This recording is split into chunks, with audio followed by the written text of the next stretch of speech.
Eu acho que a temática de pessoas com deficiências sempre ficou assim em segundo plano, né, nas políticas públicas.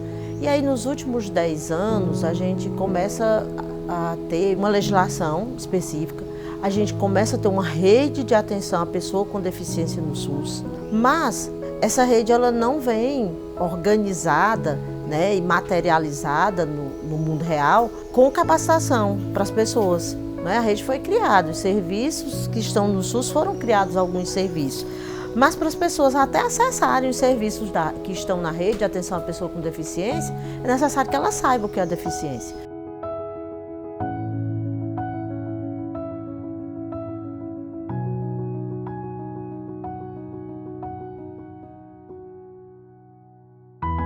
Fizemos a validação de aparência do instrumento e a partir daí transformamos, né, no aplicativo, então nesse protótipo de aplicativo. E aí esse aplicativo é até interessante essa questão da nota, né? Por que não colocar nota? Porque a gente vê o processo de autoconhecimento, né, de autoavaliação, como um processo que não é preciso você dar uma nota, porque a gente tem que aprimorar e a gente tem que melhorar cada vez mais. Então não adianta eu fazer uma autoavaliação, ser notada com um 10, sendo que eu realmente preciso melhorar a cada dia, principalmente no âmbito da enfermagem e no cuidado da pessoa com deficiência.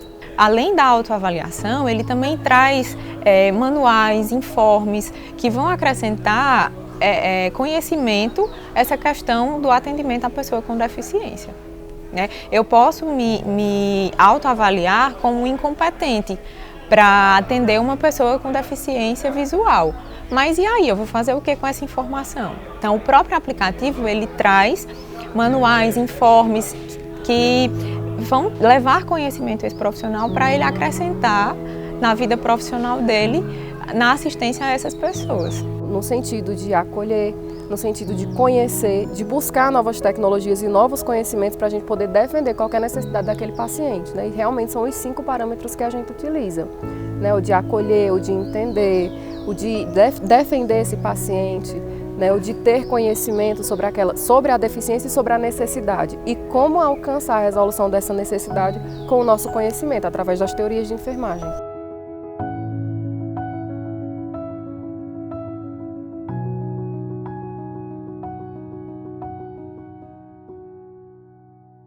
Para a gente prestar um cuidado de qualidade, há essa necessidade dessa participação interdisciplinar e multidisciplinar, né? E essa ligação, essa interdisciplinaridade, eu acho que é o que fortalece a saúde e é o que deve realmente existir. O Renasf, ele é um celeiro assim, de produção, né? de produtos técnicos e tecnológicos que podem chegar, né, no dia a dia das pessoas, né? No serviço, e também chegam para a comunidade.